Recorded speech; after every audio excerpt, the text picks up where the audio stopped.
Bonjour les gens, et oui, c'est 2022, l'année qui se termine comme le département, le nôtre. 2000 Côte d'Armor donc, nous sommes le dimanche 9 janvier et c'est la reprise pour votre Je dirais même plus bonne année et tous nos meilleurs vœux, mais surtout la santé.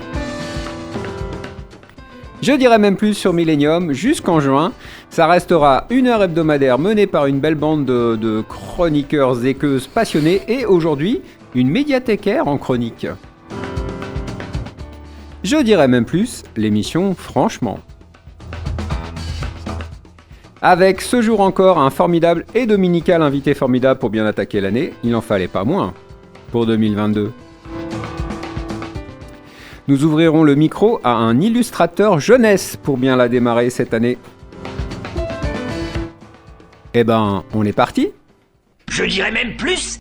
Alors, je dirais même plus, l'émission Franchement, écoutez bien, franchement pas si mal, même si on a encore des progrès possibles, mais on sent quand même la passion, hein, non ? Si. Vous la sentez la passion ? Ah ouais, Bon, carrément. ouais, vous la sentez pas trop quoi. Bon, ok, je la remets dans ma culotte. Oh non. Je dirais même plus. Je dirais même plus sienne, et je dirais même plus sien, bonjour, c'est donc 2022 et nous allons commencer cette émission par les vœux de notre parrain. Je vous prie donc toutes et tous, ici présents, et toi aussi Greg, de bien vouloir faire montre de respect en vous tenant debout, la main droite à plat sur le cœur, les yeux vers l'horizon, pour les mieux écouter. Chers compatriotes.e.s, c'est Parrain Chris qui vous parle pour l'émission Je dirais même plus, et surtout pour vous souhaiter une bonne année 2022, et puisqu'avec tous ces deux, eh bien, je ne ferai moi qu'un vœu pour vous tous. J'en appelle à l'union des auteurs et des autrices, des éditeurs, des journalistes, de tout le petit monde de la bande dessinée, des lecteurs, des lectrices, des festivaliers, d'Asie et d'Amérique, de France et de Navarre, de Belgique et d'Afrique noire. Passez une merveilleuse année en pages, en cases, en phylactères, en bulles et même en espace intericonique. Je dirais même plus. Ouah, quelle émotion. Benoît, tu veux un mouchoir, non ? C'est bon ? Non merci, ça va. Merci à Chris, notre cher parrain, d'avoir su trouver les mots justes pour nous donner le courage d'attaquer cette année nouvelle. De notre côté, on va continuer à tout faire pour vous intéresser à la BD et aux autrices-auteurs qui la font. Paradoxalement, nous allons laisser la parole à un illustrateur jeunesse aujourd'hui. C'est Frédéric Pillot, le grand Frédéric Pillot, qui sera notre formidable et dominical invité formidable. Et c'est un double paradoxe en fait, car c'est Benoît qui nous a proposé de l'inviter. Oui, le même Benoît qui n'arrête pas de nous dire « Ah non, mais ça, c'est pas de la BD, ça !» Bon, c'est 2022, tant pis, alors soyons paradoxaux. À part ça, c'est tout comme d'hab. Vous allez donc retrouver vos marques assez vite. Des chroniques, un entretien en 2 parties, de la musique et plein de BD. Revigoré par les vœux du parrain Chris, on attaque sans plus tarder.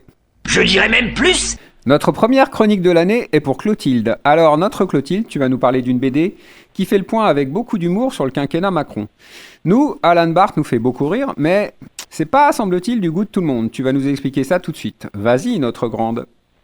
Merci Gilles. Pour fêter la nouvelle année, que je souhaite d'ailleurs excellente à tous les auditeurs de Millennium, je vous propose de commencer avec un message d'espoir, que le tome 4 de la série Vivre en Macronie d'Alan Bart soit bien, comme indiqué en 4e de couverture, l'avant-dernier tome de la saga. Bon, si on reprend au début, qu'est-ce que Vivre en Macronie ? Ce n'est pas un petit guide de survie à destination des électeurs déçus de la République en marche, non. C'est le recueil des dessins satiriques quasi quotidiens d'Alan Bart qui ont débuté avec l'accession au pouvoir d'Emmanuel Macron en mai 2017 et qui continueront jusqu'à ce qu'il ne soit plus président de la République. 5 à 10 ans à dessiner Macron, Blanquer, Darmanin, Philippe Schiappa et autres Dupond-Moretti, sacré engagement quand même. Les dessins sont publiés tous les jours ou presque sur son Instagram, @AlanBart avec un E, et sur son Facebook, @BartAlan, et sont systématiquement documentés par des articles de presse issus de médias mainstream. RFI, BFM TV, France Inter, le Huffington Post, Libération. Et non, je vous vois venir, pas d'article du Gorafi transformé en strip, tout ce qui est dessiné est basé sur un événement réel du quinquennat d'Emmanuel Macron.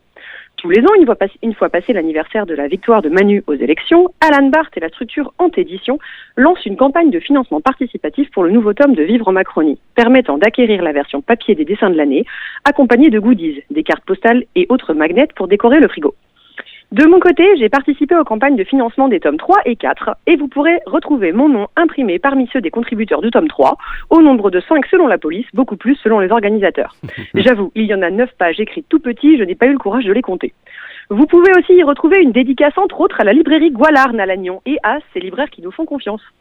Les dessins d'Alan Barthes sont des dessins d'actualité, généralement en une case, mais parfois en 4, qui mettent en scène des membres du gouvernement essentiellement, et pointent du doigt les incohérences, sorties idiotes, chiffres bidons et autres statistiques dramatiques que ceux-ci nous offrent au quotidien. Oh, rassurez-vous, il ne tape pas que sur le gouvernement. Il se moque aussi parfois des gouvernements étrangers ou du pape, notre gouvernement n'ayant pas l'apanage des sorties douteuses.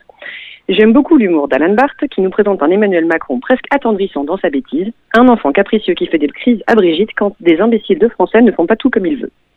Il me fait un peu penser à l'Emmanuel Macron de Tiffaine de Cointet, dans Mamie Matin, sa chronique hebdomadaire dessinée du web-journal quotidien Matin, dans lequel Colette, une octogénaire pleine de répartie, remet régulièrement à sa place Manu et son gouvernement, qui se tourne vers elle pour avoir des conseils en communication. Si vous ne connaissez pas, filez sur Instagram @matin-quel journal. Regardez ça. Perso, je rêve d'avoir une grand-mère comme Colette. Mais là, t'es pas en train de digresser, Clotilde? Il me semblait que tu nous parlais de vivre en Macronie, pas de Colette. Pardon Gilles, tu as tout à fait raison. Pour revenir au sujet de ma chronique, le tome 4 de la série Vivre en Macronie s'intitule 66 millions de procureurs. Référence à une sortie du président lors d'un discours à l'université de Paris-Saclay en janvier 2021. Dans ce tome 4, donc, on retrouve Manu en bien mauvaise posture. On vient de sortir du premier confinement, pendant lequel les communications du gouvernement furent pour le moins brouillonnes, donnant des consignes, puis leur contraire avant de rétropédaler dans la choucroute. À la relecture du tome 3 et à la lecture du tome 4, je me suis souvenu de quelques pépites que j'avais oubliées. Le scandale des élections municipales de 2020, les positions contraires sur le port du masque, le manque de moyens de l'hôpital public et les applaudissements au balcon, et cette fameuse médaille aux soignants, tellement mieux qu'une augmentation ou la fin du numerus clausus. C'est là toute l'importance du dessin d'actualité. En dehors des rires que ça nous provoque sur le coup, parfois bien nécessaires, ça permet, dans des éditions a posteriori comme celle-ci, de nous remémorer toutes ces occasions où on a été pris pour plus bête que l'on est par nos élites. En les relisant dans l'ordre, ça permet de faire par exemple le compte des fermetures de lits d'hôpitaux pendant et suite à la pandémie, ou, connaissant la fin de l'histoire, de voir les éléments précurseurs des dérives à venir, signe que l'on avait raté lorsqu'on les vivait en direct live. Ça permet peut-être de ne pas être la grenouille qui se fait ébouillanter à petit feu, qui ne s'échappe pas de la casserole sous l'augmentation progressive de la température, mais plutôt de prendre conscience des signes avant-coureurs pour espérer peut-être faire machine arrière avant qu'il ne soit trop tard.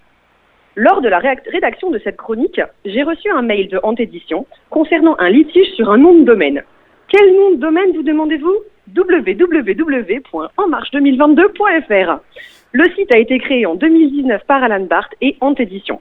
C'est un site parodique bien peu fourni qui renvoie assez simplement au site d'Hante Édition avec un petit descriptif des différents tomes de Vivre en Macronie. Rien de bien méchant, me direz-vous, et je serais obligé d'être d'accord avec vous. Cependant, Hante Édition explique avoir reçu un message indiquant une procédure judiciaire à leur encontre visant à faire disparaître de ce site à la veille de la probable candidature d'Emmanuel Macron à la présidentielle de 2022. Probablement pour récupérer le nom de domaine et en faire le site de la campagne. Rien de bien méchant donc? Bah quand même. Il y est fait état d'une volonté de nuisance d'autant plus manifeste que figurent des images des caricatures du président de la République, monsieur Emmanuel Macron.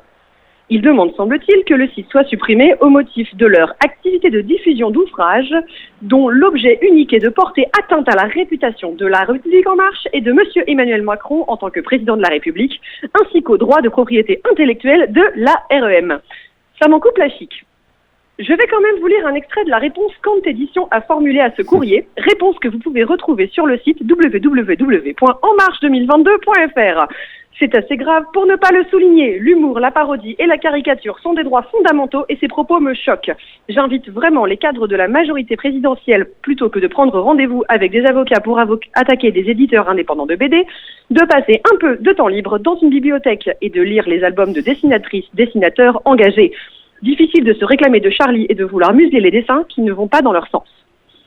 Accessoirement, dans sa réponse, Hante Édition indique aussi laisser sans problème le nom de domaine enmarche2022.fr, mais en invitant les requérants à découvrir l'esprit d'humour, de caricature, de dérision, une liberté fondamentale dans notre pays. Quelles que soient vos incointances politiques, je vous encourage à lire les 4 tomes de Vivre en Macronie pour un bilan peut-être un peu orienté des 4 premières années du mandat présidentiel d'Emmanuel Macron. Vivre en Macronie, tome 4, 66 millions de producteurs, est disponible sur le site internet de Hante Édition et sur enmarche2022.fr. Bah merci Clotilde, des meilleurs vœux. Bravo et soutien à Alan Barthes, il fait de la BD politique et d'humour, et avec talent, et puisqu'il le fait bien, faudrait bien le laisser faire. Je dirais même plus. On est toujours en 2022 et sur Millennium dans Je dirais même plus. Et nous retrouvons nos chroniques venues de l'extérieur. Cette fois, c'est Hélène Morvan. Morvan, tiens. qui officie à la médiathèque du Palais des Arts à Vannes et va nous parler d'une des autrices favorites aussi de notre Clotilde, Madame Pénélope Bagieux. Bonjour à tous, je vous propose aujourd'hui une plongée dans les bacs jeunesse pour découvrir ou redécouvrir une BD aux couleurs chatoyantes qui vont pas nous faire de mal avec le temps morose qu'on a en ce moment. Donc il ne s'agit pas d'une nouveauté, mais de l'adaptation de Sacrée sorcière par Pénélope Bagieux, donc sortie en janvier 2020 chez Gallimard. Pour rappel, si jamais vous avez oublié vos lectures de jeunesse, Sacrée sorcière, donc c'est un roman de l'incontournable auteur jeunesse Roald Dahl. Il est sorti en 1984 en France. Donc Roald Dahl, vous devez aussi connaître Charlie et la chocolaterie, James et la grosse pêche ou encore La superbe histoire de Mathilda. Donc des titres qui sont remplis de nostalgie pour beaucoup d'entre nous. Et donc Sacrée sorcière est aussi rempli de nostalgie pour Pénélope Bagieux qui a eu le plaisir d'adapter sous son trait son roman préféré lorsqu'elle était enfant. Il faut dire que Sacrée sorcière s'y prête parfaitement. Le suspense et les rebondissements tiennent le lecteur en haleine jusqu'au bout et on passe un excellent moment avec ce livre. Pour ne rien retirer au plaisir des fans de Roald Dahl, cette interprétation, bien que personnelle, reste assez fidèle au texte initial. On peut relever quand même quelques changements que Pénélope Bagieux motive aisément. Donc le premier changement est assez logique puisqu'elle a retiré toutes les références à la Norvège qu'il pouvait y avoir dans le roman. Ces références sont directement liées à la vie de l'auteur Roald Dahl, dont les parents étaient norvégiens.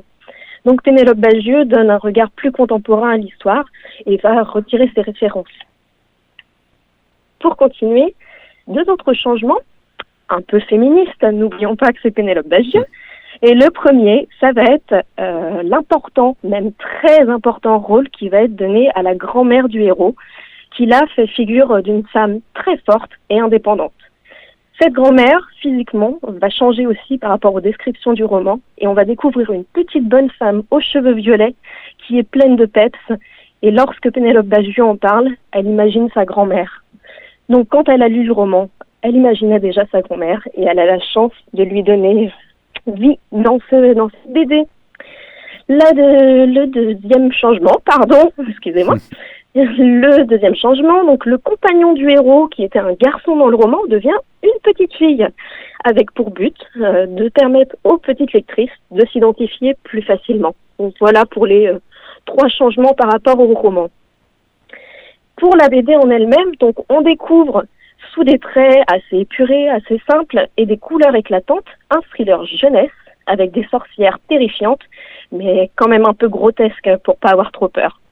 Les personnages sont extrêmement attachants et on aimerait bien connaître la suite de leurs aventures. Autant vous le dire tout de suite, la fin arrive trop vite, comme dans le roman initial.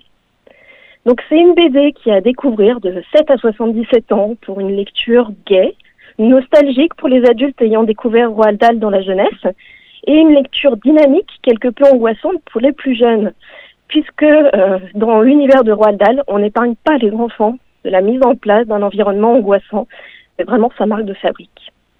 Pour terminer, je vous dirais juste de vous faire plaisir et de le lire avec vos enfants. Eh ben merci Hélène, et puis bonne année 2022 à toi, puisque c'est la période. Voilà, donc l'album a presque 2 ans, comme tu le disais, mais Pénélope est excellente, et puis Roald Dahl, lui, il est carrément éternel. Merci beaucoup, oui. À plus. Au revoir. Je dirais même plus. Ce premier numéro 2022 de Je dirais même plus sur Millennium, c'est notre 11e en vrai. Et donc ce qu'on va faire maintenant, c'est qu'on va sauter la chronique de Benoît. Ça c'est son blâme parce qu'il nous a poussé à recevoir un illustrateur jeunesse qui ne fait point de BD. Attends. Mais comme on est cool, tu n'as pas eu de ligne à faire. Genre je n'inviterai plus d'autoriste qui ne fait pas vraiment de la BD.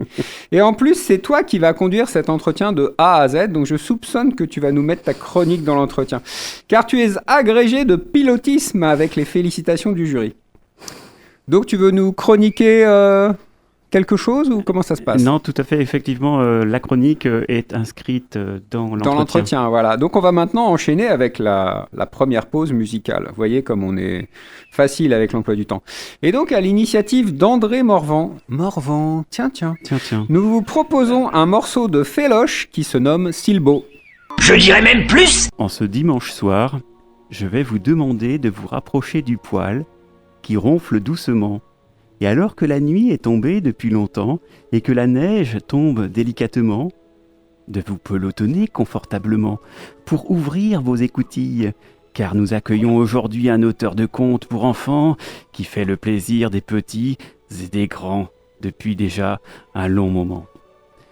Frédéric Pilot, bonsoir. Bonsoir, bonjour. Oui, merci pour cette belle introduction. Bonjour. N'est-ce pas ? Bienvenue dans notre émission, je dirais même plus, sur Millennium. Merci. Alors, je chausse donc mes lunettes à monture noire et mon pull marin rayé pour te remercier vivement d'accepter notre invitation, d'autant que cela n'a pas été facile d'imposer un illustrateur dans cette émission exclusivement dédiée à la bande dessinée. Mais j'ai gardé le cap, j'ai souqué ferme dans la tempête digne de Balbuzard, pour qu'enfin nous arrivions à bon port de Perros-Guirec, bien sûr.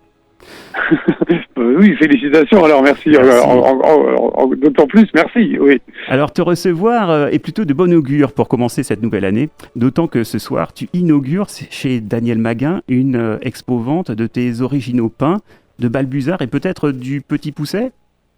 Oui, c'est ça, il y a du Petit Poussé, de Krabibi la sorcière, des fabuleuses fables du bois de bureau.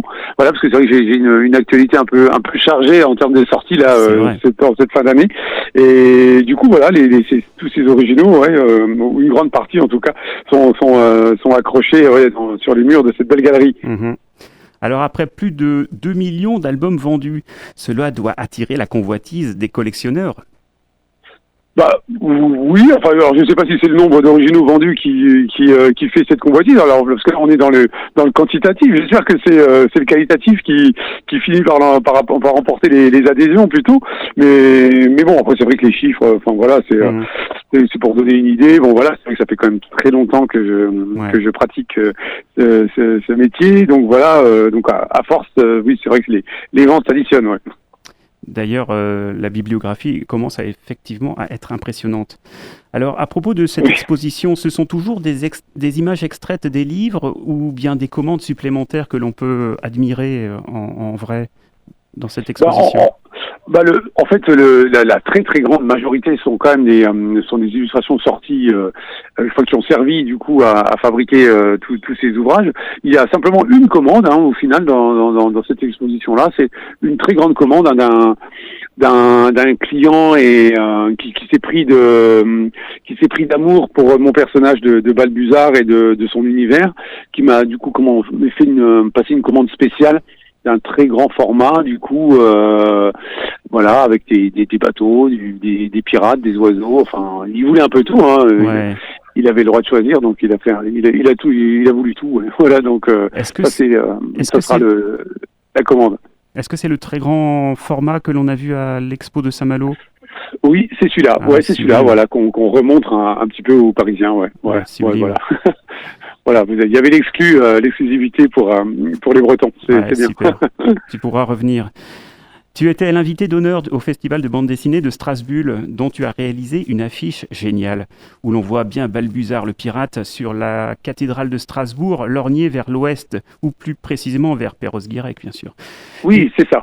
Une idée, c'est pour une envie de revenir au Festival de Perros-Guirec, où l'on s'était déjà rencontrés ou...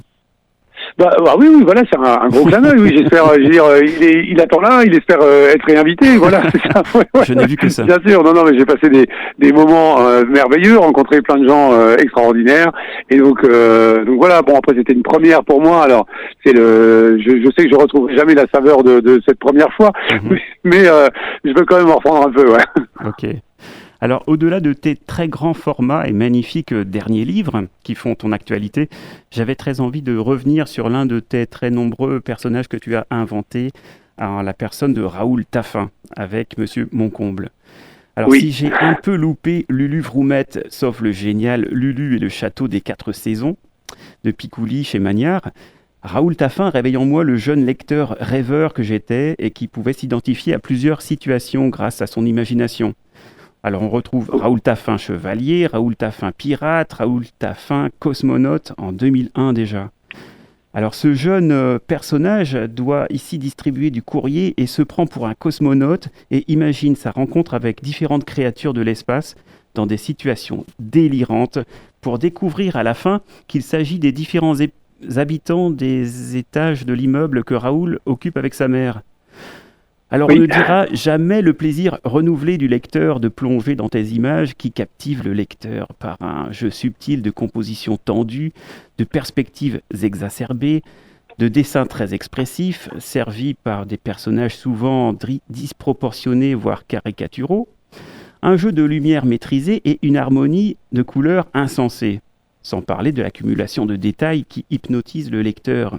Et tout ça saupoudré, toujours par un humour accessible pour les enfants et les parents. Alors toutes ces remarques valent aussi pour les derniers grands livres. D'ailleurs, Raoul Taffin constitue-t-il un point de départ ou une envie pour Balbuzard? Ben oui, enfin, mais merci pour vous en parler vraiment très très bien, beaucoup mieux que moi d'ailleurs. Mais en effet, c'est un départ parce que c'est lié, à l'imaginaire qui se construit chez l'enfant, évidemment, qui s'est construit évidemment, chez tout le monde et évidemment aussi chez moi dans l'enfance. Mhm. Et c'est vrai, c'est ça. Raoul Taffin, c'est un enfant et comme tous les enfants, alors quand ils jouent au foot, ils se prennent pour Messi ou Ronaldo. Quand je sais pas, quand ils marchent sur le bord d'un trottoir, ils savent très bien que si il dérape, il va tomber dans la lave brûlante, etc. Enfin voilà, c'est tous tous ces germes comme ça d'aventure, d'histoire, de monde et tout qui fait qu'à un moment donné on a envie d'explorer, de redessiner, de raconter et tout ça. Donc en effet c'est un point de départ. C'est presque une mise en abîme de chaque créateur et de chaque être humain. Je pense qu'on se raconte beaucoup de choses quand même dès le matin. Quand on se regarde dans la glace, on se raconte. Je continue mes questions tous azimuts. Tu viens de Oui. l'école des arts déco de Strasbourg, très connue. Oui. À partir de quand as-tu le déclic d'être à l'aise avec le dessin et ou avec l'illustration plus précisément? Oui. Alors être à l'aise. Alors ça, je sais pas si j'ai été un jour. C'est-à-dire que j'ai commencé à être à l'aise quand j'ai commencé à accepter mes maladresses et puis m'en servir après, les transformer comme des forces. Voilà. Donc du coup, ça se fait au fur et à mesure. C'est une maturation qui se fait au fil des années et alors après quand on rencontre des succès évidemment. Et puis voilà, c'est une maturation qui prend du temps. Mhm. Tu réalises, on a vu ça à l'exposition de Saint-Malo, plusieurs croquis préparatoires au crayon gris. Mais comment tu envisages les couleurs que tu utilises ensuite de manière magistrale? Merci encore une fois pour ce superlatif. Mais c'est vrai que je crayonne de manière plutôt poussée et très précise parce que comme ensuite je bosse à la peinture acrylique, c'est-à-dire que mon crayonné je le perds très vite. Donc je le garde, je le réserve de côté comme un guide, un indicateur comme ça pour ce qui est de mes couleurs, de mes tons et tout ça, de mes lumières. Voilà. Après l'ambiance colorée, elle vient. J'en ai une idée au départ, en me laissant la chance et la surprise du hasard qui peut aussi intervenir et puis que je peux décider de garder ou de corriger en fonction de l'avancée de la planche. D'accord. Voilà, je sais pas si c'est clair, mais voilà, c'est une espèce de parcours un peu comme ça, un peu des fois chaotique, des fois direct. Alors c'est variable en fonction des images. Il y a des fois ça vient tout de suite, c'est évident. Il y a des fois on cherche, il y a des fois on se perd, et puis après on voit une lumière au fond, on y va, et puis on sort du tunnel. Enfin voilà, c'est jamais le même chemin. Ok. Comment et pourquoi travailler sur plusieurs projets simultanément? Alors des fois c'est parce que les promesses que j'ai fait à la légère s'imposent et me contraignent. Du coup, je suis obligé de prendre plusieurs choses en même temps. Des fois, c'est des volontés sur des boulots trop qui prennent trop de temps, de me créer des respirations, des récréations et des plaisirs du coup à revenir au boulot principal entre guillemets en termes de temps. Et voilà, ça me fait des rythmes différents. C'est important de changer de vitesse comme ça dans la journée, dans la semaine, dans l'année. Voilà, comme les saisons, tout ça, j'aime bien ce genre de stimulation. Pour changer les regards et les états d'esprit et prendre du recul aussi. C'est important de laisser reposer un peu les choses des fois, de revenir sur un truc et une fois qu'on relever le nez du guidon, comme on dit, c'est pas mal aussi. Et d'alterner les boulots, ça permet ça parfois. Ok. On va déjà prendre un petit peu de recul sur notre entretien et écouter ton choix musical tout de suite. À tout à l'heure. Très bien. À tout à l'heure. Cher Frédéric Pilot, peux-tu nous justifier ce choix musical, s'il te plaît ? Justifier. Alors ça va être justifier, je sais pas, expliquer, je peux vous l'expliquer, oui, parce que ce grand soleil noir qui court sur la vallée, en fait il parle de la vallée de la Fench et donc dans sa chanson et cette vallée c'est ma vallée, en fait c'est la vallée où j'ai grandi et ce monde qui a disparu et alors que les gens de cette vallée sont encore là et les gens de cette vallée, alors c'est toute ma famille, hein. Mon père était donc on habitait, j'ai toujours habité à Yanges. Mon père était mineur de fer, mes oncles travaillaient dans la métallurgie, mes grands-parents aussi travaillaient à l'usine, dans les laminoirs, dans les hauts fourneaux, tout ça. Et voilà et cette région a été dévastée, hein. Et donc la personne, cet ancien ouvrier finalement qui parle avec sa colère rentrée, mais sa dignité quand même, et voilà, c'est quelque chose qui me touche particulièrement. Voilà. Ok, d'accord. Après avoir été ébloui devant les tableaux originaux, je ne peux pas m'empêcher de faire un parallèle audacieux, attention à ta modestie, avec un autre artiste, illustrateur et peintre. J'ai nommé Gustave Doré, dont on peut admirer les tableaux au musée des Beaux-Arts de Strasbourg. As-tu conscience de faire de l'art ou penses-tu que la question est exagérée ? En toute modestie. Le parallèle ou l'allusion à Gustave Doré en effet, ma modestie en prend un sacré coup, mais j'en suis très content, hein, en effet. En plus, il est né à Strasbourg, hein, son imagier, c'était là, quand il passait devant la cathédrale, hein, et donc du coup, ça me va très très bien. Après, c'est vrai qu'il y a toujours par rapport à l'art, moi, je me dis jamais artiste. Après si quelqu'un me trouve artiste, tant mieux. Je respecte. Je demande pas un deuxième compliment, sinon c'est en réclamer. Je demande pas un premier compliment, sinon c'est en demander un deuxième. Et donc j'accepte. Il y a forcément une sensibilité qui est artistique, mais je suis je suis illustrateur. Hein, je suis illustrateur et donc voilà. Okay. Ça me va bien. Alors une question à l'illustrateur. La question de l'œuf ou de la poule, dans une collaboration, tu travailles toujours à partir d'un texte existant ou pas ? Oui. Au départ, il y a un texte. Et le départ, il peut. Je peux être des fois là avant le départ. C'est-à-dire que maintenant, je travaille avec. J'ai quelques auteurs.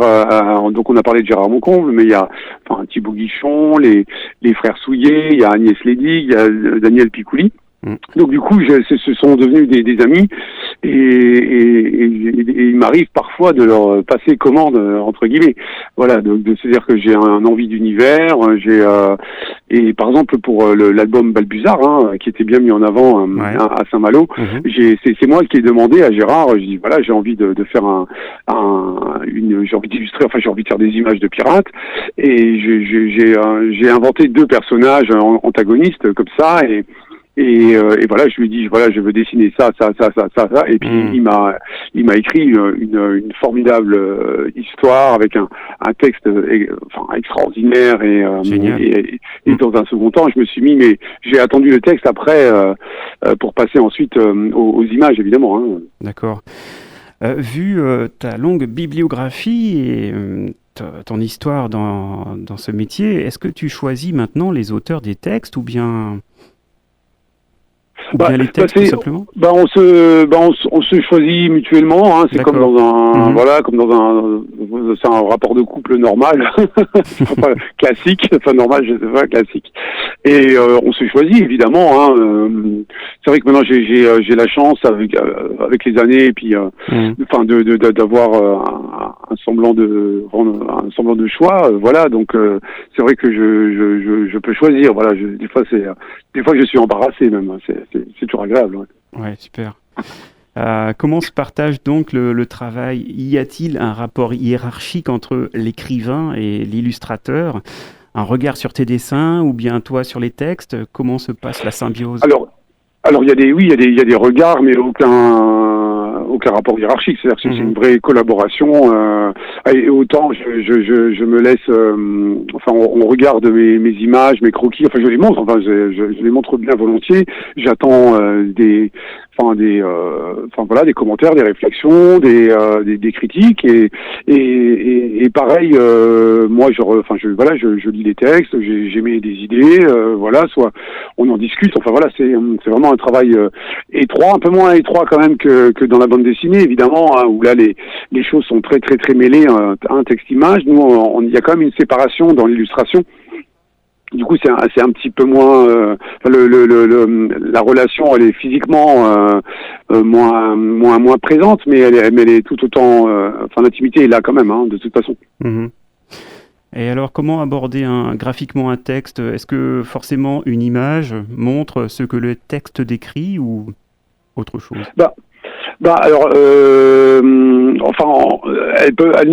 Elle doit surtout pas trahir déjà. Alors, mais de là à montrer complètement, à moins qu'on s'adresse à des tout petits qui ont du mal à lire, c'est-à-dire que si, un enfant fait un effort insurmontable pour lire le mot pomme, par exemple, on va pas s'amuser à dessiner une poire à côté.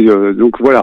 Mais dès qu'on s'adresse à une tranche d'âge, à un public un peu plus mature, un peu plus à l'aise avec la lecture. Du coup, on n'est pas obligé il faut pas être redondant. Du coup, il faut apporter quelque chose de différent, le compléter, mais toujours en étant fidèle évidemment à l'esprit d'un texte pour qu'il dialogue et fonctionne ensemble. Voilà, c'est le jeu et qui fait après la qualité de l'image par rapport au texte. C'est ce rapport. Hein, c'est un rapport. C'est une relation. Voilà, tout est dans les relations. Ouais. Voilà. Ouais. Nous avons découvert Le Petit Pousset dernièrement. Dans quel état d'esprit abordes-tu un texte aussi classique comme Le Petit Pousset? Avec un peu d'appréhension ou plutôt de la confiance ou de l'excitation? C'est les trois à la fois, et c'est-à-dire que évidemment, alors là avant on parlait de Gustave Doré, mais c'est sûr que si on se met quand on regarde les illustrations les gravures de Gustave Doré sur ce texte en particulier, on n'a pas grand-chose à rajouter, on peut remballer ses pinceaux, mais il y a eu un texte, celui d'Agnès Lévy, qui avait un ton, une saveur et un angle particulier quand même si on tenait à conserver l'histoire originelle et du coup on regarde beaucoup de choses, tout ce qui a été fait, tout ça, et après on prend confiance, on essaie de prendre un peu confiance en soi, en son regard, en sa manière de voir les choses, en son style. Du coup on met tout ça de côté et puis on commence riche de toutes ces images aussi, de tout cet imaginaire et toute cette production, riche de ça, on réinterprète, on réillustre avec encore une fois sa personnalité, son style, sa sensibilité, sa manière de voir aussi, et qu'est-ce qu'on a envie de voir aussi par rapport à ce nouveau texte maintenant. Voilà, donc voilà, c'est les trois. C'est les trois. D'accord. Alors, on ne peut pas parler de bande... On ne peut pas ne pas parler de bande dessinée dans cette émission. Exactement. Oui, je vous pardonne. Dans mes recherches, il paraîtrait que je me suis rendu compte que tu t'étais essayé à la bande dessinée. Alors, pourquoi avoir abandonné ce merveilleux médium ? C'était, comme vous l'avez dit, c'était un essai, c'était un essai. Je me suis rendu compte, j'avais commencé déjà à bosser un petit peu par la jeunesse en parallèle et dans le même temps. Après, je me suis rendu compte très vite que pour faire de la bande dessinée, il fallait faire que ça et donc du coup trouver un univers qui vous correspondent entièrement, parce que sinon c'était une suite de souffrances. Et après, pour moi, la bande dessinée, parce que je lis de la bande dessinée, j'adore ça, mais la bande dessinée, elle se passe, c'est Hergé qui disait ça, c'est pas moi, elle se passe dans l'espace blanc entre deux cases, c'est là qu'on voit la qualité d'une bande dessinée. Et moi, j'ai trop tendance à rester dans l'image. Et ça reste du coup un truc indispensable dans l'illustration, parce que c'est là où ça se passe, et la BD ça se passe ailleurs. Donc du coup j'étais pas au mauvais endroit en faisant de la BD. Voilà. Et ce qui m'empêche pas d'en lire et d'aimer ça évidemment, et d'être complètement fasciné par plein de choses, plein d'univers, plein de dessinateurs et voilà. Mais après. Okay. C'est mon explication. Ouais. Et pour terminer, pourrais-tu nous donner quelques scoops ou des projets je sais que tu as ton exposition actuellement, mais des projets professionnels, des bouquins qui pourraient sortir ou... Ouais, là, je suis dans une phase un peu d'entre-deux là, de transition, c'est-à-dire que j'ai fini beaucoup de choses. Donc du coup, j'ai un espèce de point d'or comme ça avec ces deux expositions ou trois même, d'ailleurs avec Strasbourg, Saint-Malo. Donc du coup, là, je me regonfle de réconfort, de compliments, tout ça, voilà. Donc du coup, je me sens bien reboosté et avec une grande envie de retourner à ma table et donc j'ai plusieurs projets qui se dessinent, qui sont engagés et je vais essayer de faire rentrer ça dans mon agenda. Et alors après je peux pas vous dire exactement précisément, mais j'ai un gros album qui je pense va me prendre 3-4 ans, qui sera édité par des éditions Maguen comme Balbuzard d'ailleurs, voilà. Et donc là sur un texte de Gérard Moncomble, voilà, ça c'est un des projets que j'ai en cours, et puis aussi beaucoup d'autres choses. Voilà, j'espère ne pas avoir été trop frustrant. Voilà. On attendra ça avec impatience.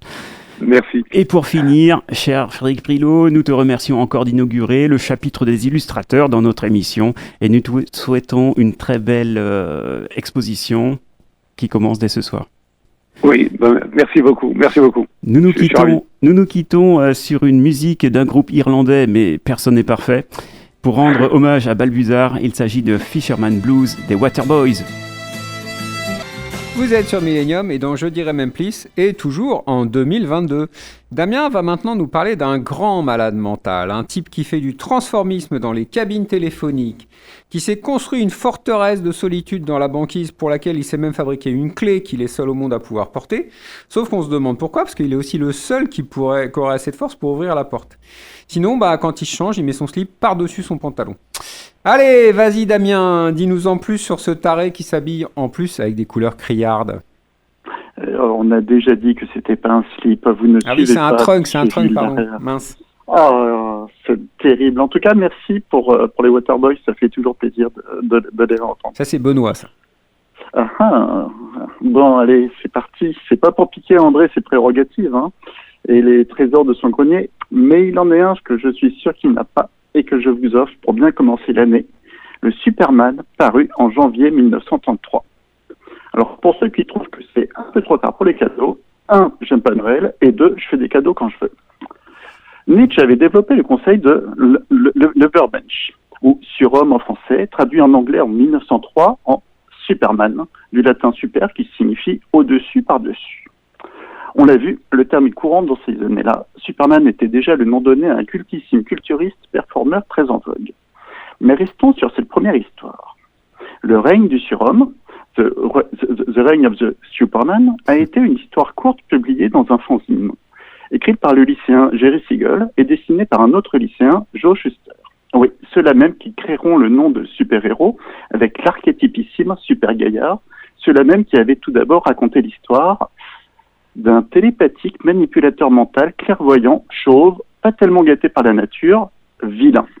Car oui, au départ, le Superman de Siegel et Shuster est un méchant qui fréquente le même coiffeur que Lex Luthor et Gilles Larère. Il assume du nom de William Dunn. Donc Bill Dunn est un vagabond à qui un savant fou du nom d'Ernest Smalley offre un vrai repas et un costume neuf. En échange, il sert de cobaye pour tester un produit expérimental qui lui donnera de super pouvoirs psychiques. Le chauve ne s'en contente pas. Intoxiqué par le produit, il utilise ses pouvoirs et vise même, comme tout un chacun, la domination du monde. Au finish, il élimine Smalley, qui a pris sa drogue pour faire le mal, mais le vilain Bill Dunn se rend compte que les effets sont temporaires et qu'il est incapable de resynthétiser le super produit. Il redevient un personnage oubliable. Fin.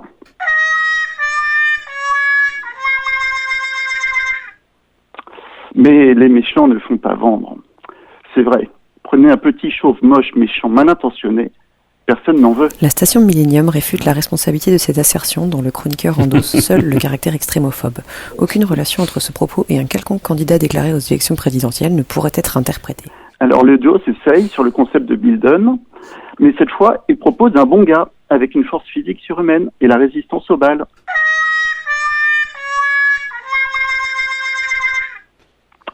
Pas de succès.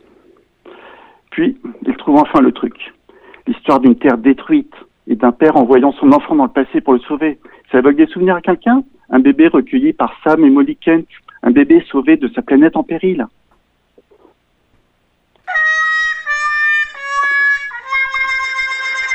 L'histoire ne trouve pas preneur, toujours pas. Si finalement, en proposant l'histoire de Clark Kent, un nom en hommage à Clark Gable et Kent Taylor, reporter avec une double identité, et déjà Lois Lane qui ne le calcule pas, que l'histoire séduit le tout nouvel éditeur DC Comics, repreneur d'une petite maison d'édition en faillite,